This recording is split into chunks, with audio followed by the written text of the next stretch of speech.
غزہ جنگ بندی ہماری تاریخی کامیابی کا نتیجہ ہے۔ یہ مشرق وسطیٰ میں امن کے لیے پہلا قدم ہے۔ خوشی ہے کہ یرغمالیوں کی رہائی ہو رہی ہے۔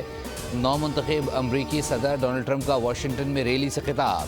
تاریخی رفتار اور طاقت کے ساتھ کام کریں گے، سرحد سے دراندازی کو روکیں گے۔ ٹک ٹاک بحال ہو چکا ہے، مجھے ٹک ٹاک پسند ہے۔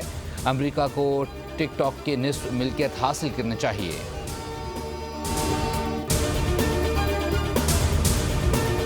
امریکہ کے کیپٹل واشنگٹن ڈی سی میں موجود ہوں۔ مائنس ٹیمپریچر ہے، برف باری ہو رہی ہے، بڑی ہیوی سنو فال ہوئی ہے۔ امریکی صدر حلف اٹھانے والے ہیں۔ امریکی صدر کا حلف اٹھانا پوری دنیا کے لیے ایک بڑا ایونٹ قرار پاتا ہے۔ میں بھی اس کو آبزرو کرنے کے لیے، وٹنس کرنے کے لیے یہاں پر موجود ہوں، اور آپ یہ دیکھیں گے کہ 47 امریکی صدر کی حیثیت سے جب ڈونلڈ ٹرمپ حلف لیں گے تو دنیا کے لیے اور امریکہ کے لیے کیا کہیں گے۔ نو منتخب امریکی صدر ڈونلڈ ٹرمپ کی حلف برداری آج شام ہوگی۔ واشنگٹن ڈی سی میں شدید سردی کے باعث حلف برداری کی تقریب انڈور منعقد ہوگی۔ واشنگٹن میں درجہ حرارت -11 تک گر سکتا ہے۔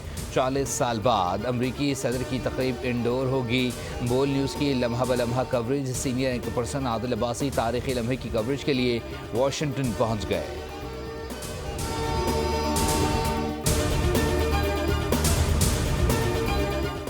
کراچی کے علاقے سائٹ ایریا ہارون آباد میں فائرنگ، 2 بھائی جاں بحق 2 زخمی ہو گئے۔ پولیس کے مطابق گھر میں نامعلوم افراد نے گھس کر فائرنگ کی۔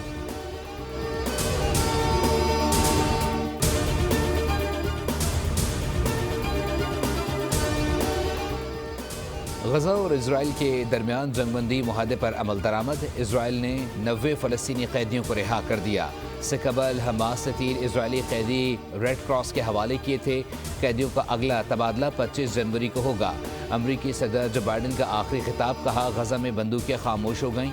پوپ فرانسس اور سیکریٹری جنرل اقوام متحدہ انطونیو گوتریس کا خیر مقدم۔ ترجمان القسام بریگیڈ ابو عبیدہ نے کہا، ہماری قوم کی دی گئی عظیم قربانیاں، بہایا گیا خون کبھی رائے نہیں جائے گا۔